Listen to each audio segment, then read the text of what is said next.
Paano gumawa ng MT5 Forex account? Kumusta sa lahat? Sa video na ito, gagabayan ko kayo sa paggawa ng MT5 Forex account. Para gumawa ng MT5 Forex account, magbukas ng web browser. Gumagamit ako ng Google.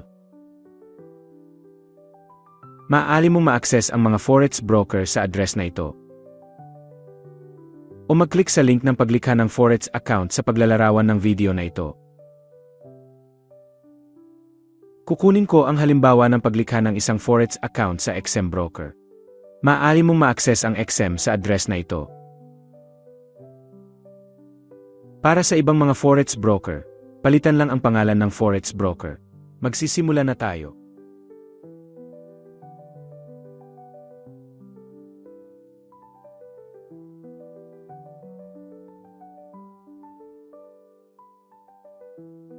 Sa oras na ito, ang pangunahing interface ng website ay lilitaw. Kung gusto mong baguhin ang wika, mag-click dito. Mag-click dito at piliin ang wika kung saan mo gustong baguhin.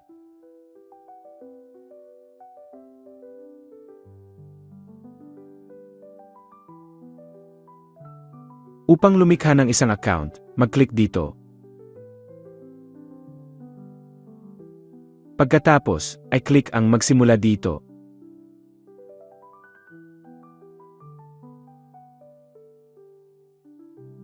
Una, piliin ang iyong bansang tinitiyahan, ilagay ang iyong email at password.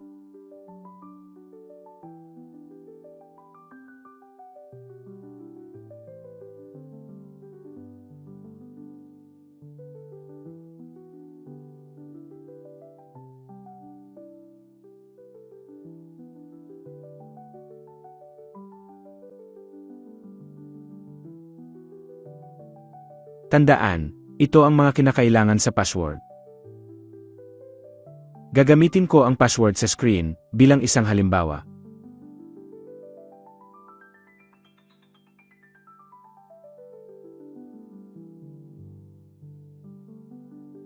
Pagkatapos, mag-click dito upang tanggapin ang mga kondisyon ng XM. I-click ang magrehistro.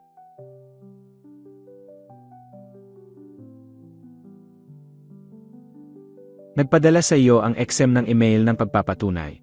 Pakitingnan ang iyong email. Ngayon, bubuksan ko ang mail. Pakisuri po ang inyong email inbox. Ito ang mensahe na ipinadala ng XM. Kung hindi mo makita ang mensahe sa iyong inbox, mangyaring suriin ang iyong folder ng spam sa pamamagitan ng pag-click dito. Mag-click sa folder ng spam at suriin. Ngayon, bubuksan ko ang mensahe. I-click ang I verify ang iyong email. Dahil gumawa ako ng account gamit ang Google, pipiliin kong gamitin ang Google.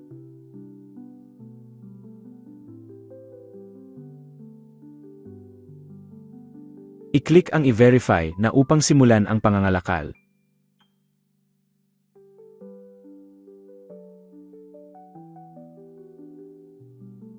Sa seksyong ito, idagdag natin ang mga detalye ng iyong profile.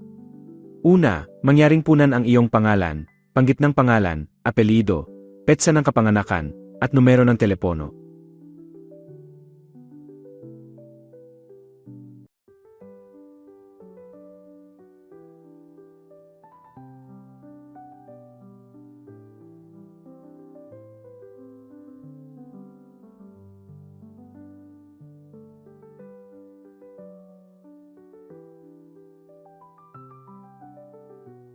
I-click ang magpatuloy. Susunod, punan ang iyong address at postal code.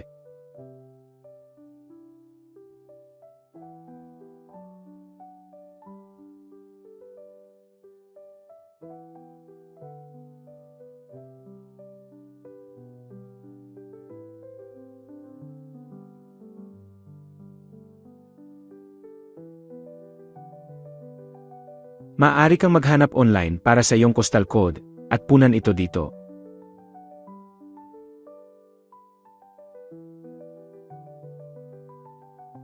Pagkatapos, ay click ang idagdag ang mga pinansyal na detalye. Sa seksyong iyong profile bilang investor tinatanong ng XM, nakatanggap ka na ba ng edukasyon sa Forex? O nakapag-trade na ng hindi bababa sa 15 beses sa mga derivative products tulad ng Forex o Contracts for Difference, CAS? Piliin ang o hindi. I-click ang magpatuloy.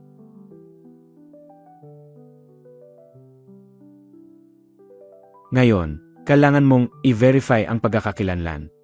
I-click ang simulan ang pag-verify. Mag-click dito upang tanggapin ang mga kondisyon ng XM. Pagkatapos, ay click ang Start. Kung gusto mong pumili ng bansang nagbigay rehiyon, pindutin dito.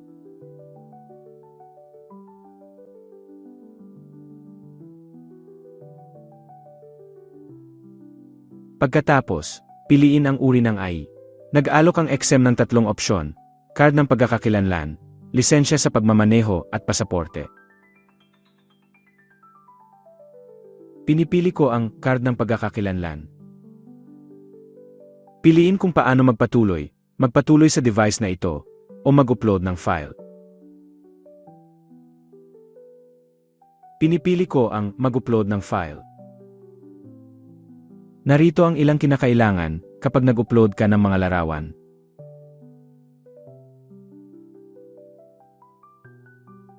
Una, mag-upload ako ng larawan ng harap na bahagi ng dokumento sa pamamagitan ng pag-click dito.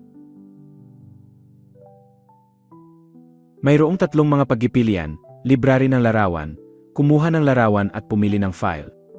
Pinipili ko ang library ng larawan.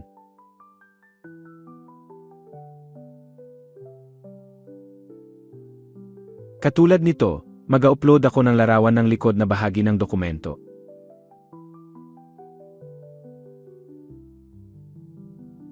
I-click ang magpatuloy. Sa seksyong ito, kailangan mong i-verify ang iyong mukha. Kinakailangan kumuha ng scan ng iyong mukha ang XM upang mapatunayan na ikaw ay isang totoong tao. Ito ang mga kinakailangan kapag nag-verify ka. I-click ang magpatuloy. Mag-click dito para gamitin ang kamera.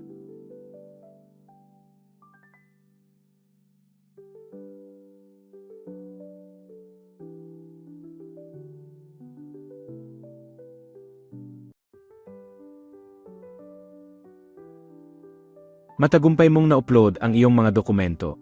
Makakatanggap ka ng kumpirmasyon sa email sa ilang saglit. Ngayon, ay click ang bumalik sa members area.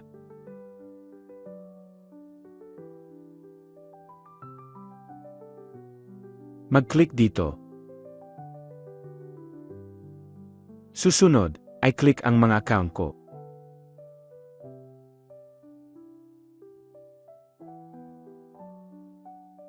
Sa seksyong mga account ko, dito mo pinamamahalaan ang iyong mga trading account.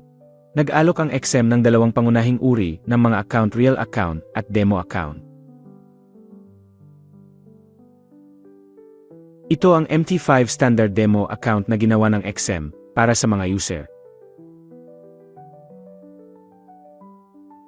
Ito ang MT5 standard real account na ginawa ng XM para sa mga user. Kung gusto mong magbukas ng higit pang mga account, mag-click dito. Upang mag-login sa iyong XM account sa trading platform, kailangan mong malaman ang ilang impormasyon tulad ng pangalan ng server, numero ng login account, at password ng account. Upang mahanap ang impormasyon ng account, mag-click dito.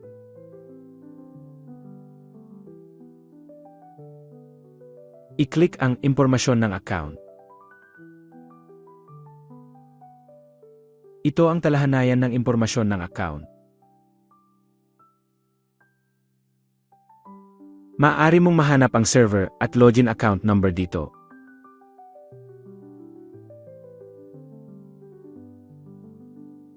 Kung gusto mong baguhin ang password ng iyong trading account, mag-click dito. I-click ang Palitan ang Trading Act Password.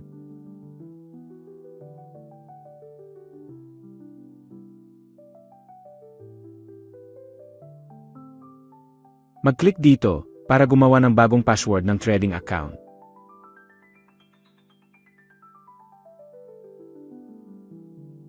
Tandaan, ito ang mga kinakailangan sa password.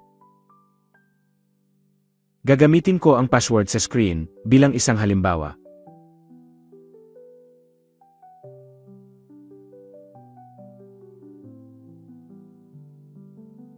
Pagkatapos, mag-click dito upang ipasok ang iyong kasalukuyang password ng profile.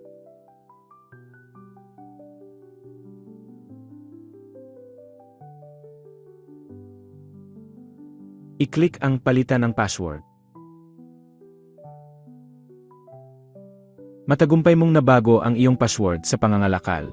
Matapos matagumpay na ma-verify ng XM ang iyong mga dokumento, maaari kang mag-login sa iyong account at magsimulang mag-trade.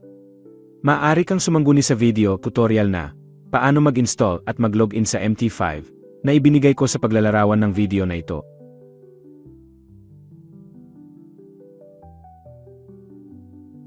Nakumpleto ko na ang mga tagubilin para sa paggawa ng MT5 Forex account. Nais kang kagumpay sa iyong paglalakbay sa pamumuhunan.